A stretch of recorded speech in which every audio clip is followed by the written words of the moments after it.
प्रश्न एक, आर्थिक समृद्धि का क्या असर है? उत्तर, आर्थिक समृद्धि से अभिप्राय किसी समयावधि से किसी अर्थव्यवस्था में होने वाली वास्तविक आय की वृद्धि से है। सामान्यतः यदि जीडीपी एवं जीएनपी तथा प्रति व्यक्ति आय में वृद्धि हो रही हो तो इसे आर्थिक समृद्धि हो रही है कहते हैं, या किसी अर्थव्यवस्था के समग्र चारों ओर मात्रात्मक वृद्धि को आर्थिक समृद्धि कहा जाता है। यदि जीडीपी, जीएनपी एवं प्रति व्यक्ति आय में वृद्धि हो रही हो तो इसे आर्थिक समृद्धि हो रही है कहेंगे, या आर्थिक समृद्धि से अभिप्राय किसी समय अवधि में किसी अर्थव्यवस्था में होने वाली वास्तविक आय में वृद्धि से है।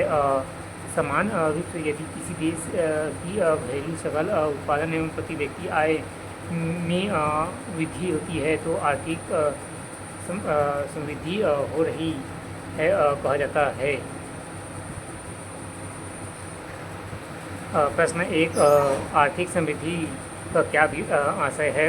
उत्तर, आर्थिक समृद्धि से अभिप्राय किसी समय अवधि से किसी अर्थव्यवस्था में होने वाली वास्तविक आय की वृद्धि से है। सामान्यतः यदि जीडीपी, जीएनपी तथा प्रति व्यक्ति आय में वृद्धि हो रही हो तो इसे आर्थिक समृद्धि हो रही है कहते हैं। किसी अर्थव्यवस्था के समग्र चारों ओर मात्रात्मक वृद्धि को आर्थिक समृद्धि कहा जाता है। यदि जीडीपी, जीएनपी एवं प्रति व्यक्ति आय में वृद्धि हो रही तो इसे आर्थिक समृद्धि हो रही कहेंगे, या आर्थिक समृद्धि से अभिप्राय किसी समय अवधि में से अर्थव्यवस्था में होने वाली वास्तविक आय में वृद्धि से है। समान रूप से यदि किसी देश की सकल घरेलू उत्पादन और प्रति व्यक्ति आय में वृद्धि होती है तो आर्थिक समृद्धि हो रही कहा जाता है।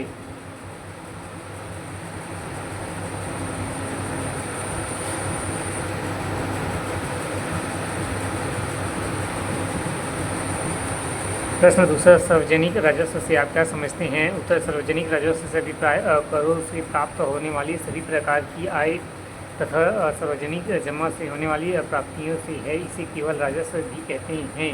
इसका सीधा संबंध कराधान के सिद्धांतों पर उनकी समस्याओं से होता है, या सार्वजनिक राजस्व का संबंध आय प्राप्ति के साधनों एवं कराधान के सिद्धांतों तथा उनकी समस्याओं से है।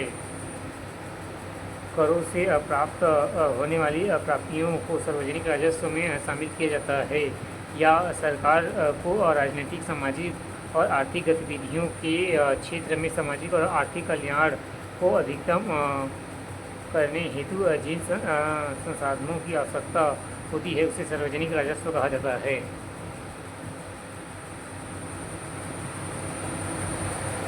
प्रश्न दूसरा, सार्वजनिक राजस्व से आप क्या समझते हैं? सार्वजनिक राजस्व से अभिप्राय है करों से प्राप्त होने वाली सभी प्रकार की आय या सार्वजनिक जमा से होने वाली प्राप्तियों से है। इसे केवल राजस्व भी कहते हैं।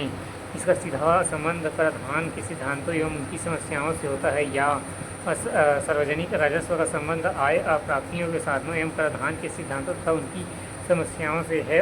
करों से प्राप्त होने वाली प्राप्तियों को सार्वजनिक राजस्व में शामिल किया जाता है, या सरकार को राजनीतिक एवं सामाजिक और आर्थिक गतिविधियों के क्षेत्र में सामाजिक आर्थिक कल्याण को अधिकतम करने हेतु जिन साधनों की आवश्यकता होती है उसे सार्वजनिक राजस्व कहा जाता है।